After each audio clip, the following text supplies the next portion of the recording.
Պարոն Փաշինյան, այդ երկու կետերը, որոնց շուրջ Հայաստանի Հանրապետությունը համաձայնեցվել է, մի րոպե, արդյոք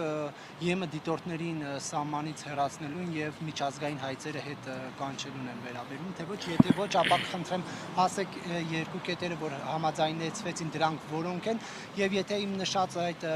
դիտորդներին եւ միջազգային հայցերին են վերաբերում, խնդրեմ հստակեցնել, խաղաղության պայմանագիրը ստորագրելուց հետո են հայցերը հետ կանչվելու, թե մինչ ստորագրելը եւ դիտորդների մասով մինչ ստորագրելն են դուրս գալու, թե ստորագրելուց հետո։ Նախ արձանագրենք հետեւյալը, որ իհարկե դրույթները վերաբերվում են խաղաղության համաձայնագիրը ուժի մեջ մտնելուց հետոին, չնայած ընդհանուր տրամաբանությունն այն է, որ նաև մենք հիմա պետք է այդ հարցերով որոշ նյուանսների հետ կապված էլ քննարկումներ ունենանք։ Երկու հոդվածներից մեկը վերաբերվում էր, որը ես նախորդ անգամ մեր զրույցում ասացի, մեկը վերաբերում էր սահմանի երկայնքով երրորդ երկրների ուժեր չտեղակայելու վերաբերյալ հարցին, մյուսը միջազգային ատյաններից փոխադարձաբար հայցերը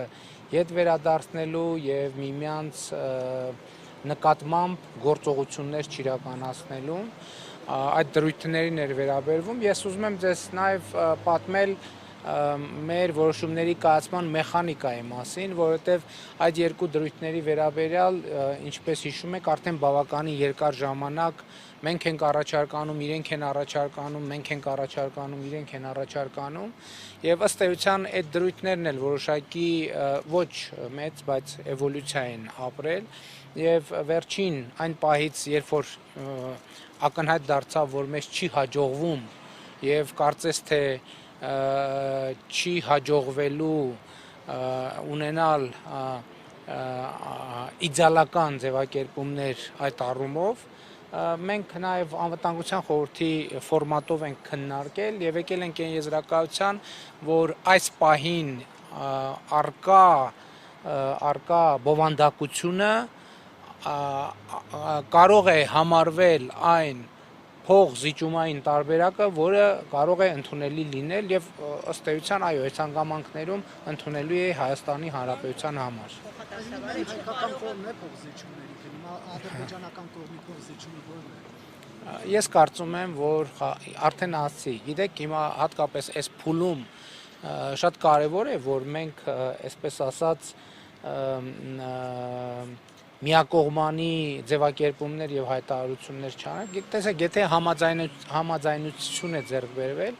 նշանակում է, որ ադրբեջանական կողմը մտածել է, որ այս տեքստը որոշակիորեն ձեռնտու է իրեն եւ Հայաստանի Հանրապետությունն էլ որոշել է, որ այս տեքստը նաև իրեն է ձեռնտու եւ ելի եմ ասում, դրանք են կոմպրոմիսներն են, որոնց մասին մենք հրապարակային խոսել ենք, ըստ էության դրույթ առ դրույթ ամեն ինչի մասին խոսել ենք եւ այո, մենք կայացրել ենք որոշում, որովհետեւ համարում ենք, որ սա կոմպրոմիսային